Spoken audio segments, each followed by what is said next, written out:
All right, you're looking at a live shot of the Department of Justice in Washington, D.C. Big morning today in Washington. So where do you think they're going to put Roy Cohn's portrait inside of there? But he's going to brief reporters on the redacted Mueller report before the Mueller report is actually given to reporters. So the president and his attorney, who is the Attorney General of the United States, really the people's attorney, but he's working for Trump today. Let's bring in the people's candidate, Mayor Pete. Mayor Pete, how are you? Okay, I'm going to ask you a couple quick questions. All right. Just sort of rapid fire. Willie talked about faith. I'm curious. Reporters asked Donald Trump what his, he's an Old Testament guy, a New Testament guy, asked him what his favorite scripture was, and he said, I like them all. I like them especially all. 2 Corinthians. So I'm just curious, how about, let me ask you that. Let's talk about your faith really quickly. Yeah. Is there a part of the Bible that you go to for solace in difficult times? Talk just a little bit about your spiritual journey. I'd say the worse your day is going, the more the Psalms are a place to go.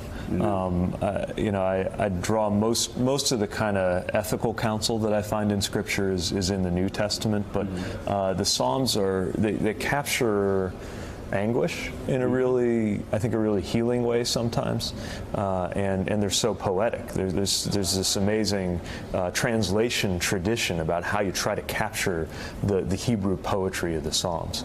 But when I'm thinking about ethics, about how to live, I'm thinking about the scriptures in Philippians about how you're supposed to have the same mind as Christ. The idea, I think it's where the idea of the imitation of Christ comes from. That it comes in divine, doesn't take advantage of that, but rather views that as a reason to humble himself. I think for good reason the Beatitudes are such a touchstone for us. And it's amazing, for a body of words that is touched and used in so many different ways. You can still, at least for me, find something new every time you open up the Bible. Every time you turn to Scripture, find something you hadn't thought about before. Caddy. You've had a lot of experience being a mayor of South Bend. That doesn't give you a ton of foreign policy experience. Today we're looking at North Korea launching a missile. We don't know exactly what it was. How do you, in a world that is extremely uncertain, with Russia throwing its weight around, China throwing its extraordinary economic might around, economic at the moment, but it could be military, who knows, in the next presidential term, what qualifies you to lead America in an unstable world? Well, the truth is I probably learned as much about foreign policy when I was driving a vehicle around Afghanistan as I did when I was studying international relations at Oxford. But none of this is theoretical today. We're in a moment where the U.S. has to face this increasingly multipolar world, different models being held up. Remember, because of the chaos here at home, more and more people are being asked to look at the Chinese model as an orderly, stable alternative, which is something that frightens me, because we are talking about, at best, a kind of authoritarianism in sheep's clothing. And yet they are rushing in to fill the void every time American leadership is withdrawn from an area, whether it's just in the form of soft power, like the diplomatic or economic aid that we might have been providing in Central America or in Sub-Saharan Africa. The Chinese are coming in with things like the Belt and Road Initiative in order to gain goodwill and curry favor. They also are very strategic. They're thinking in long-term planning mode. You look at their artificial intelligence strategy that is getting billions and billions of dollars of investment. And ours, if we even have a strategy, is being invested in at a fraction of that. What would you do to keep America ahead? Well, first of all, a lot of investments here at home. It helps to be more stable in our own domestic politics. We also need to have more of a competitive edge. That means investing in artificial intelligence research. That means recognizing that the very space in which we're contesting some of these power dynamics, hard power and soft power, are shifting around us. I think the pivot to Asia that took place in the Obama administration was a well thought through refocus of our attentions, but it's not just about Asia either.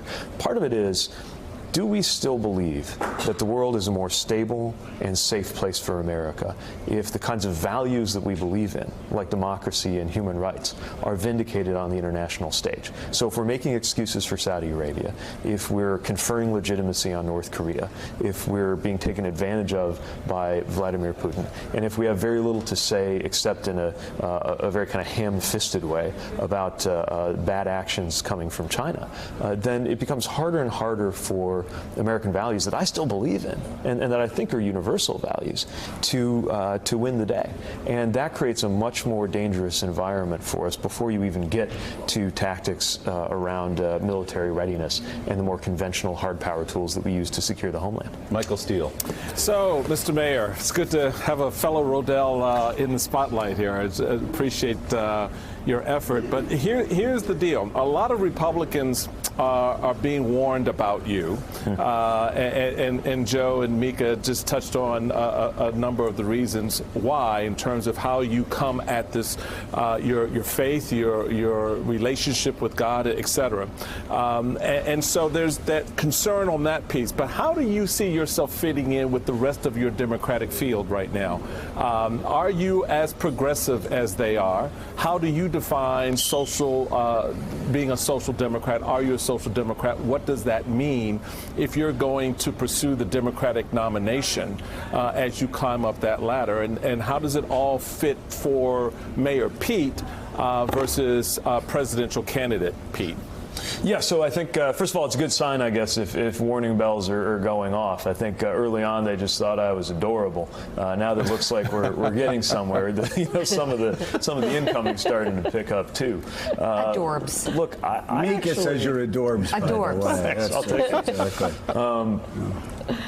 I think that, first of all, I regard myself as progressive. I talk a lot about what it means to be a democratic capitalist with an emphasis on democratic. And I think that the Democratic electorate, too, is less ideological than we might think. I know that's probably not the conventional wisdom about what's going on in 2020 right now among the Democrats. But what I'm getting at is the reality is about 80% of what the 20 or however many of us there are now, about 80% of what we have to say will converge in the policy space. There will be some differences in emphasis. There will be a few signature policies that only one candidate has. There will be a few areas where we disagree. But broadly, the Democratic message is actually pretty well aligned. We know that we want to extend better benefits and higher wages and protect health care and have a more inclusive society and return decency to the White House. We all believe this. So a lot of the distinctions that are going to be drawn, I think, are a matter of approach.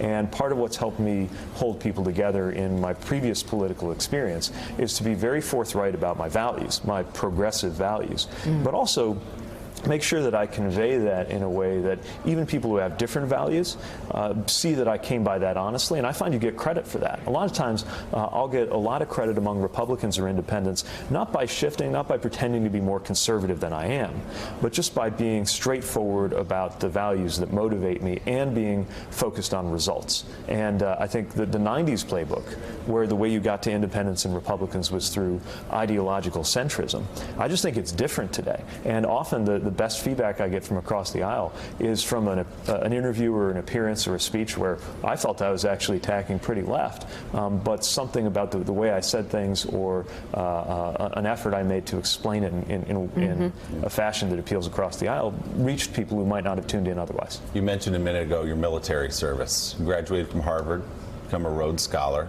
You were on a glide path to a very comfortable life. You could have done anything you wanted. You did work for a while, but you decided to volunteer and serve in Afghanistan. I'm interested in the decision, something you certainly didn't have to do. There's no compulsory military service at this point in this country. Less than 1% of men and women like you go and do the fighting.